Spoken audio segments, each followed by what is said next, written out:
संयुक्तं नित्यं ध्यायन्ति योगिनः कामदं मोक्षदं चैव ओंकाराय नमो नमः। अज्ञानतिमिरान्धानां ज्ञानाञ्जनशलाकया चक्षुरुन्मीलितं येन तस्मै श्री गुरुवे नमः। तस्मै श्री गुरुवे नमः।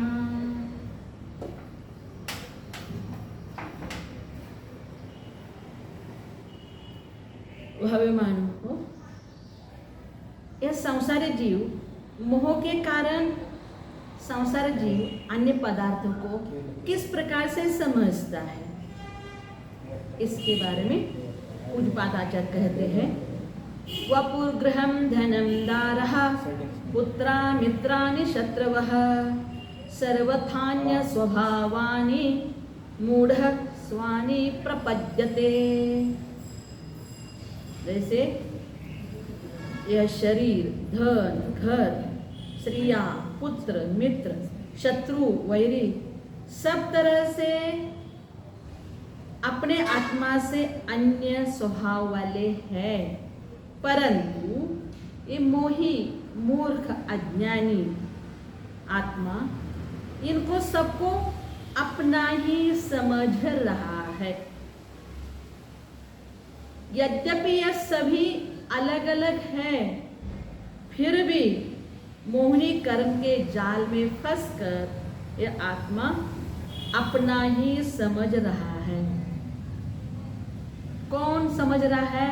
मूढ़ अज्ञानी। मूढ़ किसे कहते हैं? जो स्व पर विवेक से रहित है, अर्थात अपना आत्मा का स्वभाव है और शरीर परद्रव्य का स्वभाव अलग होते हुए भी वो अपने को एक ही समझ रहा है।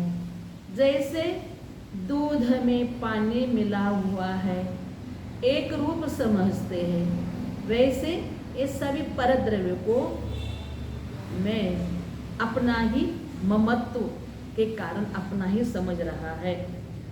आत्मा के द्रव्य क्षेत्र काल भाव अलग है और परद्रव्य के द्रव्य क्षेत्र काल भाव अत्यंत भिन्न है। अत्यंत भिन्न होते हुए भी अज्ञानी मोह के कारण अपना ही समझ रहा है।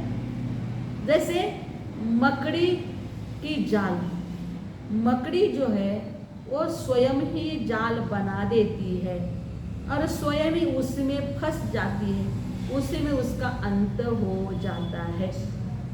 इसी प्रकार से यह जीव भी यही कार्य कर रहा है। क्षणिक पर्याय है, पज्जय मूढ़ा पर समया। एक एक क्षण क्षण में पर्याय बदल रही है और उस पर्याय को ही अपना समझ रहा है। लेकिन यहाँ पर आचार्य भगवान बहुत अच्छी तरह से पर्याय भिन्न भिन्न है। परद्रव्य, पुत्र, मित्र, परिवार ये सभी भिन्न भिन्न है। वह किस प्रकार से भिन्न भिन्न है, एक दृष्टांत देकर बहुत अच्छे से समझा रहे हैं। कैसे? दिग्देशेभ्यः खगा एत्य संवसन्ति नगे नगे स्वस्व कार्यवशात् जानति देशे दिक्षु प्रगे प्रगे। कितने अच्छे से समझा रहे हैं। क्या कह रहे हैं कि जैसे देखिए भिन्न भिन्न अलग अलग दिशाओं से, अनेक देशों से पक्षी उड़ उड़ कर आते हैं। अब ये पक्षीगण एक बड़े वृक्ष पर रात्रि आके शाम को आकर बैठ जाते हैं, रैन बसेरा करते हैं और सवेरा होने पर अपने अपने कार्य के वश से विभिन्न भिन्न दिशाओं में, देश देश में उड़ के चले जाते हैं। तो देखिए कि जैसे जो जीव जिस दिशा से आते हैं तो वो उसी दिशा में जाते हैं क्या? ये भी नहीं है। रात के समय बस आ गए, किस दिशा से आ गए ये भी पता नहीं। अलग अलग दिशाओं से सारे पक्षी आ गए, एक रात भर रुक गए और फिर सुबह सूर्योदय होते ही अलग अलग दिशा में चले जाते हैं। ऐसे ही समझो कहीं यात्रा के लिए जा रहे हैं, ट्रेन में बैठ जाते हैं, उस ट्रेन में कहीं कहीं से यात्री आ जाते हैं, उतनी देर तक मुलाकात हो जाती है, आपस में बोलते हैं, बातचीत हो जाती है और ट्रेन से उतरते ही फिर कहीं कहीं चले जाते हैं। वहाँ से और कहीं जाते हैं, क्षेत्र पर चले जाते हैं, वहाँ पर धर्मशाला है, उस धर्मशाला में भी कहीं कहीं जिस देश से अलग अलग देश से लोग आ जाते हैं, वहाँ भी आपस में मुलाकात हो जाती है, आपस में बोलते चलते हैं, फिर फ्रेंडशिप हो जाती है। धर्मशाला में जितने 4 दिन रुक गए फिर चले गए। इसी प्रकार से आज अपन गृहस्थी हो, गृहस्थी भी माँ बाप है, बहू बेटे हैं, परिवार है, ये सारे फैमिली है। तो इस फैमिली में ये सारे परिवार कहाँ से आए हैं, क्या कर रहे हैं, वे प्यार से है, कोई आपस में मिलजुल के नहीं रहते हैं। तो इस प्रकार से एक परिवार में रह गए, आयु कर्म का उदय हो गया, इस आयु कर्म में इस भाव में रह गए, अब बस आयु कर्म समाप्त हो गया और कहीं चले जाते हैं। तो अपन इस भाव में आ गए, किस गति से आए थे पता है? 4 गतियों में से कौन कौन से गति से आए ये भी पता नहीं, और किस गति में जाएंगे ये भी पता नहीं है। मतलब इस गति में, इस भाव में आकर हम जैसे जैसे कार्य करेंगे, जैसे जैसे पुरुषार्थ करेंगे, उस पुरुषार्थ के अनुसार गति किसी न किसी गति में चले जाते हैं। तो इसलिए भव्य मानव अपने को यही सोचना है, क्या सोचना है, अरे ये पर्याय जो है ना, उत्पाद व्यय द्रव्य युक्तम सत, द्रव्य का लक्षण ही है, द्रव्य सतरूप है, लेकिन अनेक पर्याय उत्पन्न हो रही है, अनेक पर्याय विलीन हो रही है, लेकिन ध्रुव रूप से जो है, ध्रुव रूप से जो आत्मा है, वो आत्मा के तरफ ध्यान नहीं है, अपना ध्यान काय में है, जो क्षणिक पर्याय है उस पर्याय में ही एकत्व बुद्धि हो रही है। और इसीलिए क्षणिकवर्ती पर्याय है, उस क्षणवर्ती पर्याय में ही ये एकत्व बुद्धि रख रहा है। पर्याय तो विलीन होगी और ये पर्याय विलीन हो जाती है, उसी में दुखी हो रहा है। देखिए एक एक समय समय में अपना भाव मरण हो रहा है, अपना ध्यान सिर्फ तद्भव मरण के तरफ ही ध्यान रहता है। जितनी पूरी आयु होने के बाद जो मरण, उसी तरफ ध्यान रहता है और अपन दुखी हो जाते हैं। लेकिन ध्यान देना चाहिए, एक एक समय समय में पर्याय विलीन हो रही है, भाव मरण हो रहा है, तो एक समय निकल रहा है, एक पर्याय निकल रही है, उस तरह अपना भी ध्यान नहीं है। तो इसीलिए अपने को निरंतर ध्यान देना चाहिए।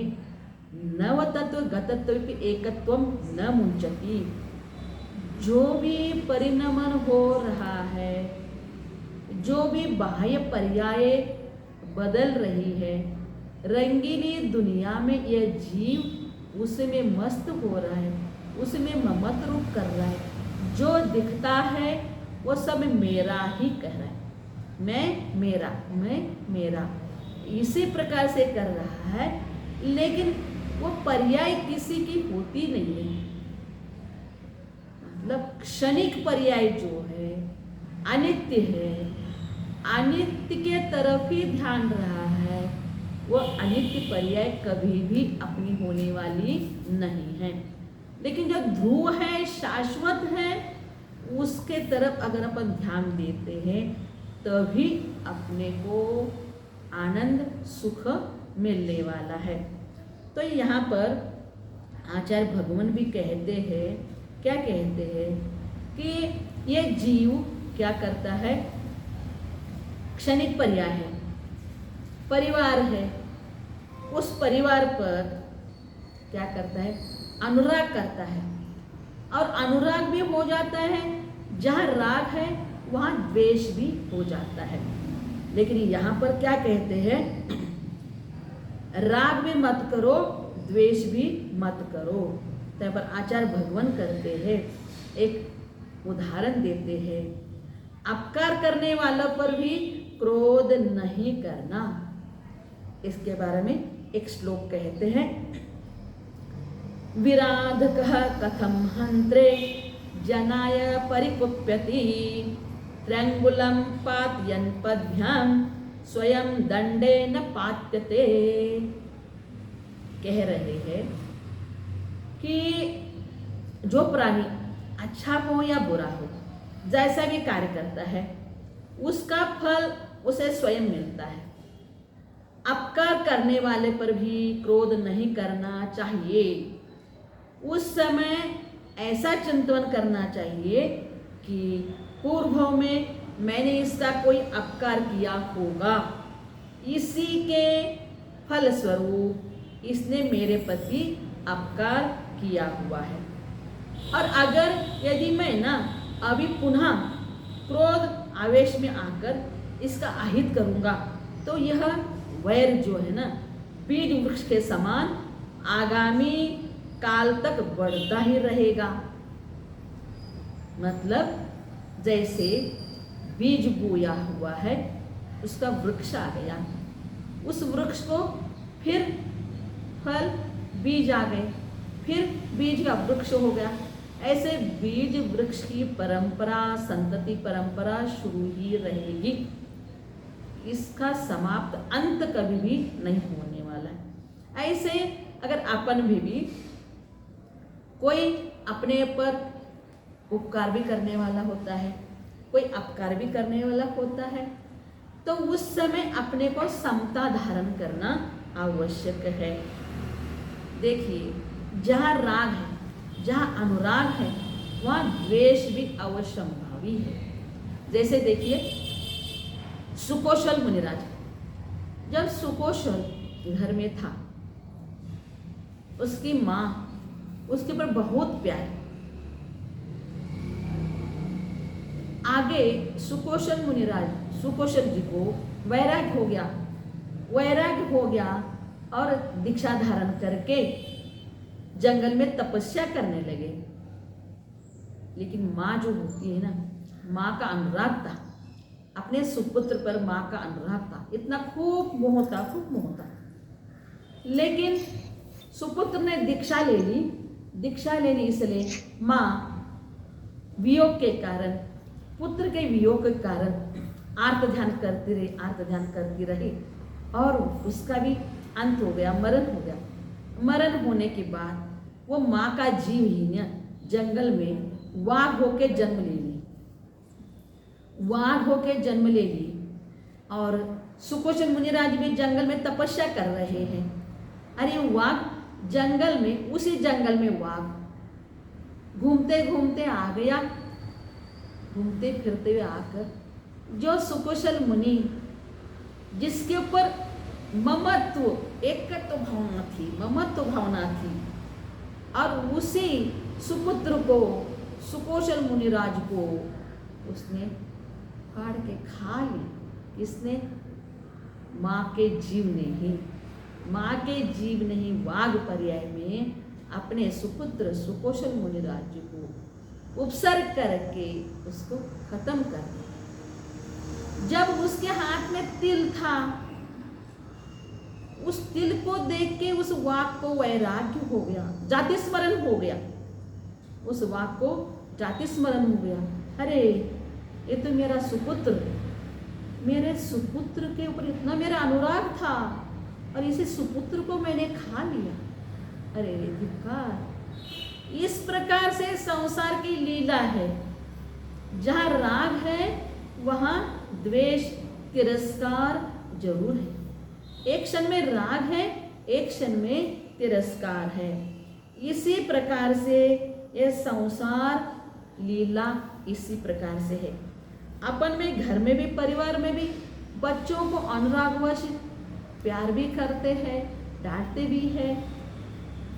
पुत्र भी माँ को अपना समझ लेता है, लेकिन शादी होने के बाद वही माता को पर रूप समझता है। तो ये है संसार की लीला है।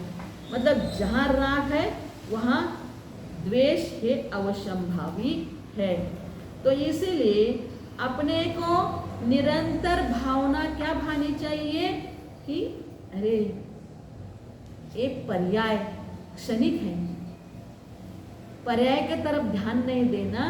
अपने आत्म स्वरूप में, ध्रुव स्वरूप जो आत्मा है उस तरफ ध्यान देना चाहिए। अपने चैतन्य स्वरूप का ध्यान देना चाहिए।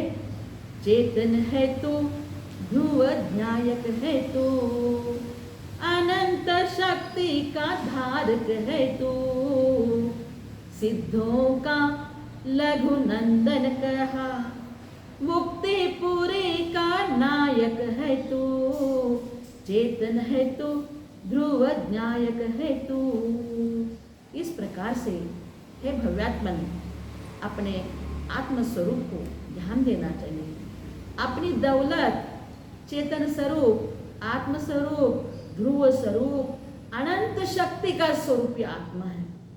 अपने अनंत शक्ति स्वरूप को देखना चाहिए। सिद्धों का लघुनंदन है ये जीव। और अगर अपने आनंद स्वरूप का ध्यान देंगे ना, अपने स्वरूप तरफ ध्यान देंगे, तो ये आत्मा सुखी हो जाएगा, उसको आनंद आ जाएगा, पुरुषार्थ करेगा, इसको वैराग्य हो जाएगा, जिन्हें दीक्षा धारण कर लेगा, तपस्या कर लेगा, तपस्या करते करते कर्मों का अक्षय कर लेगा, कर्मों का अक्षय करते करते अपने स्वद्रव्य, स्वक्षेत्र, स्वकाल में रहमान हो जाएगा और मुक्ति पुरी का नायक हो जाएगा, सिद्धिशिला पर विराजमान हो जाएगा, अनंत काल तक आत्मस्वरूप में रमन करता रहेगा। और इसलिए अपना पुरुषार्थ यही पुरुषार्थ है, अपना आत्म पुरुषार्थ करना है। ओम नमः